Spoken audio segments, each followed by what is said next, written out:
자, 안녕하십니까. 조선산타입니다. 아, 오늘은 개인적인 사정으로, 오프입니다. 네, 오프고, 내일부터 원래는 본격적으로 대한민국의 대명절인 설날, 구정이죠. 구정이라고 하기도 하고, 설날, 음력, 1월 1일. 오늘 오후부터 이제 본격적인 귀향길이 시작되고, 그렇죠. 현재 시각 07시 09분. 이곳은 스타벅스. 스타벅스. 자, 2층을 나 혼자 쓰고 있습니다. 아무도 없어요. 드라이브 스루. 저는 열심히 이제 또 생활을 하기 위한 사람들이 열심히 달리고 있고, 차분하게 오늘 한번 영상을 만들어 봅니다. 그래서 어제 오후에 뭐 갑자기 스케줄을 들어가지고, 아, 아침에 뭘 할까 하다가 새벽에 이제 또 일어나가지고, 그 며칠 전에 얘기해줬던 GPA 강요 한 네 번 계속 읽고 있지만, 참 글이 짧다고 해서 그 글이 쉬운 건 아니더라고요. 음, 글이 짧다고 해가지고 그 내용이 뭐 가볍거나 그렇지 않습니다. 말 그대로 깊이가 있더라고. 솔직히 잘 모르겠어. 음.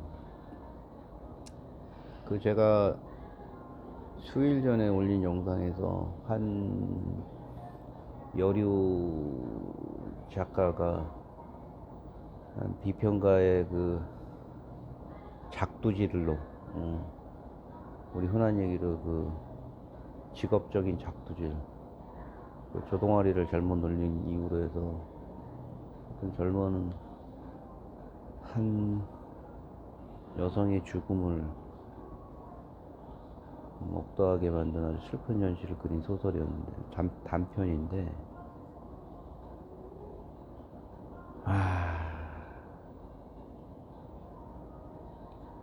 어, 마지막 부분을 좀 한 번 더 읽어 드릴게요.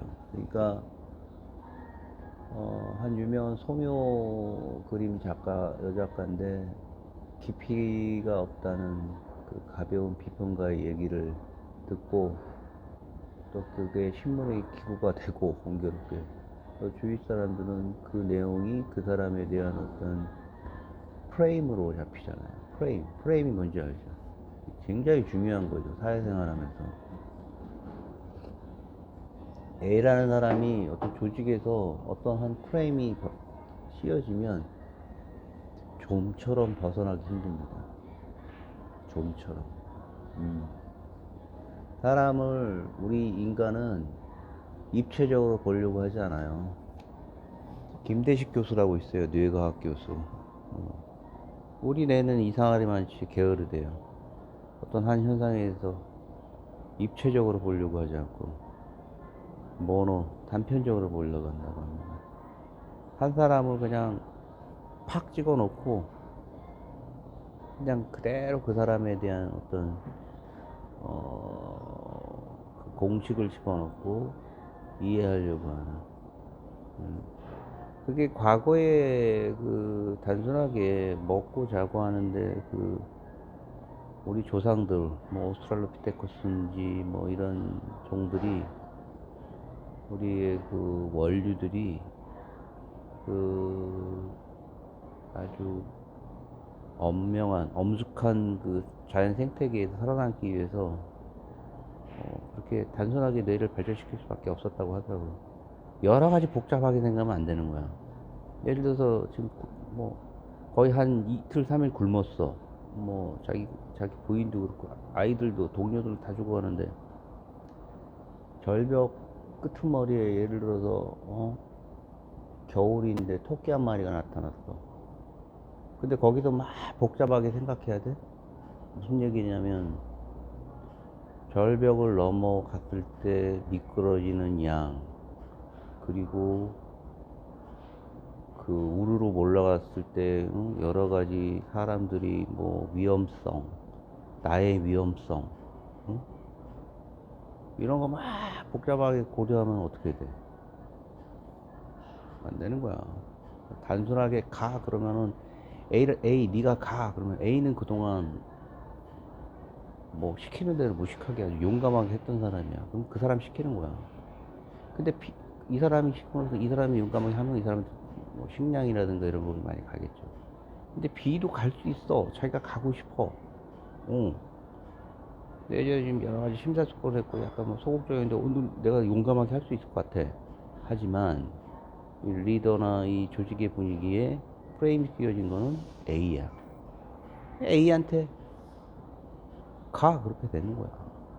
뭐 입체적에 생각하고 가시고 할 게 없어. 인류의 뇌는 그렇게 발달했다는 게 우리 김대식 교수의 이야기입니다. 상당히 공감이 가는 거고 어찌됐든 우리는 어떤 의미에서 어떤 그 씌워진 프레임으로 세상을 바라보고 세상을 읽습니다. 그래서 그렇게 쓰여진 그녀의 프레임, 깊이가 없다는 프레임은 그녀의 창작 활동에 아주 커다란 절망을 불러일으키는 아주 쇠창살 같은 역할을 했고 결국 자살을 했죠. 그러면서 마지막 부분에 그 평론가는 이런 얘기를 하면서 마무리를 합니다. 요건 좀 읽어드리고 싶어서 제가 한번 좀 지루하더라도 한번 읽어보세요. 들어보세요. 참 여러 가지 생각이 들고 좀 이해하기도 쉽지 않아요. 저는 지금 세 번째, 이제 네 번째 있는데 한번 들어보세요. 뛰어난 재능을 가진 젊은 사람이, 그러니까 평론가가 이 죽음 앞에 자신이 원인이 됐던 죽음인데도 또 그 지금 또 이렇게 흔한 얘기로 평론가로서 또 한마디를 또 합니다. 참 잔인하죠. 들어보세요. 뛰어난 재능을 가진 젊은 사람이 상황을 이겨낼 힘을 기르지 못한 것을 다 같이 지켜보아야 한다니. 이것은 남아있는 우리 모두에게 또 한 번 충격적인 사건이다. 무엇보다도 인간적인 관심과 예술적인 분야에서의 사려 깊은 동반이 문제되는 경우에는 국가 차원의 장려와 개인의 의욕만으로는 충분하지 않다. 그러나 결국 비극적 종말의 씨앗은 개인적인 것에 있었던 것처럼 보인다. 소박하게 보이는 그녀의 초기 작품들에서 이미 충격적인 분열이 나타나고 있지 않은가? 사명감을 위해 고집스럽게 조합하는 기교회에서 이리저리 비틀고 집요하게 파고듦과 동시에 지극히 감성적인, 분명 헛될 수밖에 없는 자기 자신에 대한 피조물의 반항을 읽을 수 있지 않은가? 숙명적인, 아니 무자비하다고 말하고 싶은 그 깊이의 강요를. 제가 지난번에 그 제 해석은 그랬었잖아요. 어떤 의미에서 이 작가는 그 초기에 자기가 비평한 내용을 까먹었는지 이후에 그 죽은 자의 그 진홍곡과 같은 내용의 비평을 쓰면서 사회적인 분위기에서의 깊이를 강요하는 부분에 대해서 그런 내용을 비판하는 글을 썼는데 이 뭐 다시 읽어보면 또 그런 내용은 아니었던 것 같아요. 어떤 작품 속에서 보여지는 깊이 있는 내용의 어떤 창작품이 지극히 여류 작가가 깊이가 없었다고 얘기했지만 너무나 깊이가 있었던 내용 때문에 그 피조물에서 어떤 집요하게 감정적인 부분이 부딪혀서 반항을 하여서 결국은 자살에 이르게 했다. 결국은 자신이 만든 작품들에 너무 깊숙한 깊이를 강요했기 때문이라고 이렇게 어떻게 보면 처음에 비판했던 부분에 대해서 반대되는 얘기를 한 거죠. 웃기는 거죠. 웃기는 거죠. 웃기는 내용들. 그런 내용들이 살면서요. 근데 그거를 웃긴다고 하는 게 아니라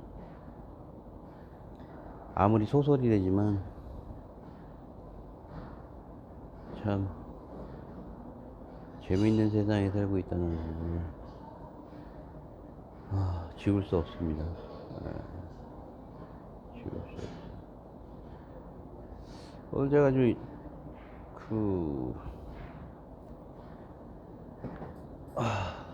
카페로 혼자 쓰다 보니까 자꾸 두리번거리게 되는데, 지금도 아무도 없어. 동은 터오르고. 수년 전에, 오늘 가고시마 쪽 얘기를 좀 할까? 가고시마. 가고시마라고 들어봤을 거예요. 저는 주위 사람들한테 가고시마에 대해 상당히, 호평하는 얘기를 많이 말씀드리는데, 간단히 말씀드리자면, 가고시마는 일본 메이지 유신을 성공시킨,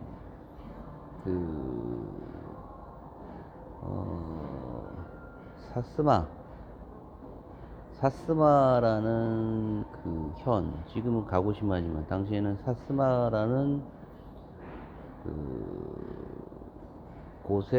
곳이었어요. 사스마, 조슈, 토사, 이런 곳들이 과거 천황을 옹립하는데 아주 중요한 역할을 했죠. 막부를 타도하며 일본의 부흥을 그들이 얘기하는 왕인 천황 메이지를 옹립함으로써 다시 한번 부흥하자라는 부분 성공을 했죠. 성공을 했고, 우리가 잘 아는 사스마 초기에는 어떤 조슈는 이제 야마구치 쪽이죠. 우리가 잘 얘기하는 아베 쪽 가문의 전통적인 나와바리고,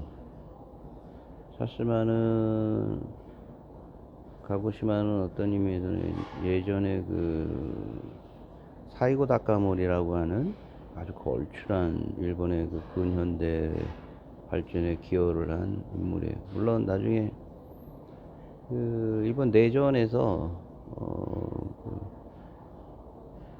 어떤 천황에 또 반하는 여기 전쟁을 일으켜요.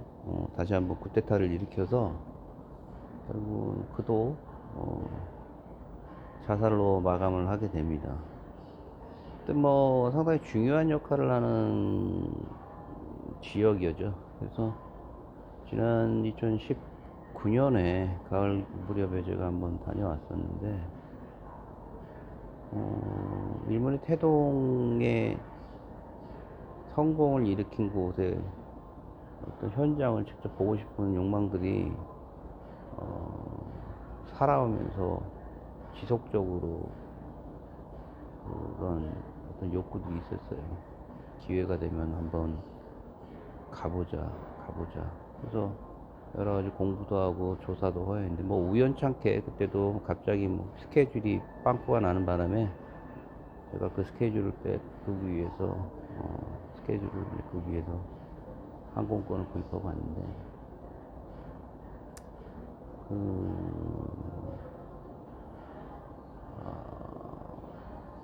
유명한 누구죠? 일본의 메이지 태동을 발전시킨 부분에 대한 현장을 목격하기 위해서 이제 그곳에 도착해서 가고시마에서 제 이제 영상 중에 나와 있는 것들이 있을 거예요. 저번 2차선을 통해서 이제 가고시마 덴몬칸 쪽으로 해가지고 거기서 밥을 먹고 인근에 있는 이제 호텔에 들어가서 숙식을 하는데 거기서도 얘기했지만 상당히 그 소름 끼치는 그들의 그 기초 생활 수준이 아주 탐복을 했고 그랬던 기억이 납니다. 제가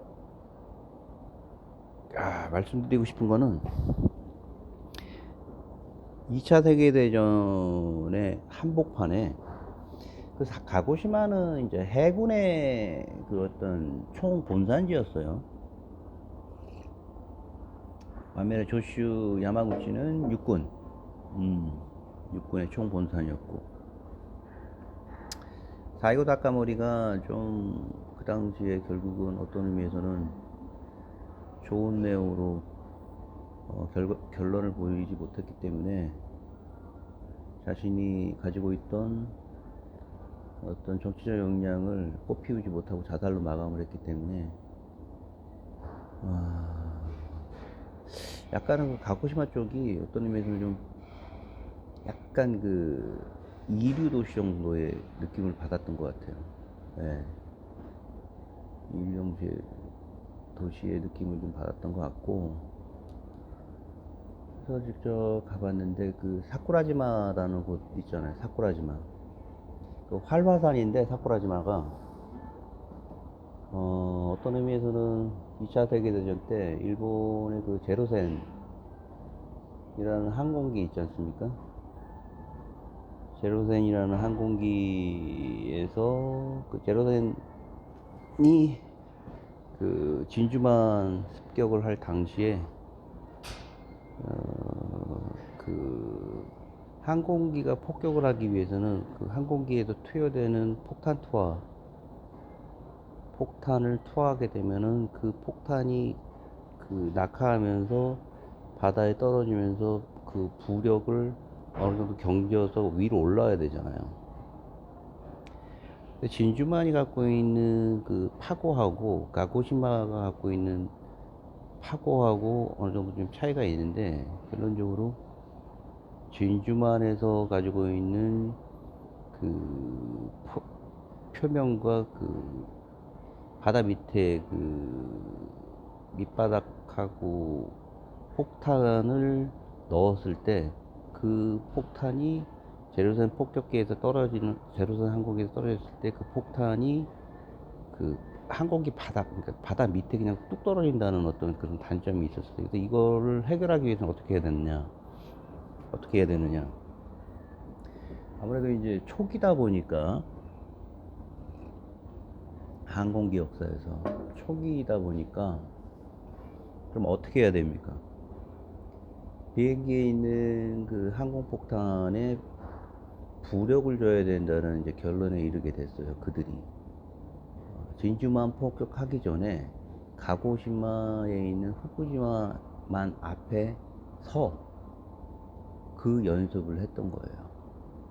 폭탄에다가 목재를 달아서 부력을 뜨게 하는 거죠. 그럼 어떻게 됐어요? 그게 바닥으로 더욱더 내려가지 않고 터지지 않겠죠. 그 부분에 대한 연습을 가고시마 쪽에 있는 후쿠시마 그쪽 해변가에서 했어요. 결국은 그게 성공을 했고, 놀랍게도 저는 후쿠시마 아니 사쿠라지마를 배편을 통해서 한 10여 번이면 왔다 갔다 하더라고요. 왔다 갔다 하는데, 거기를 가서 화산을 보고 와서 이제 그런 내용들을 들었는데, 그런 역사의 현장에서 다녀왔다는 부분이 상당히 느낌이 좋더라고요. 느낌이 좋았고, 벌써 오늘 지금 아침, 이른 아침인데 이제 다른 사람도 벌써 와 있네. 2명 정도. 아무튼 그랬습니다. 오늘 뭐 이렇게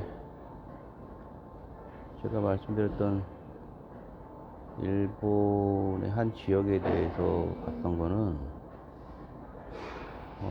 그들이 지금에 와서는 조상이 불과 100여 년 전에 성공적으로 자신의 그 개혁을 통해서 이룩한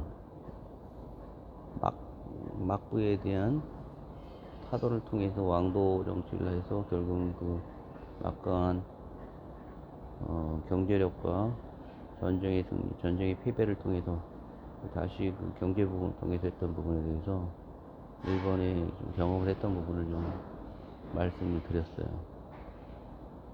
그래서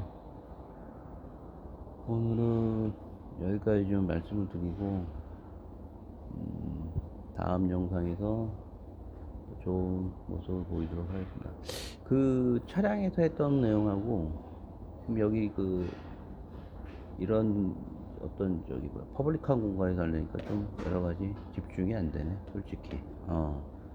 그런 장단점이 있네요. 가끔은 이런 데 나와서도 영상을 한번 올려서 만들어서 소개하는 그런 연습이나 발표를 좀 한번 해보도록 하겠습니다. 이상입니다.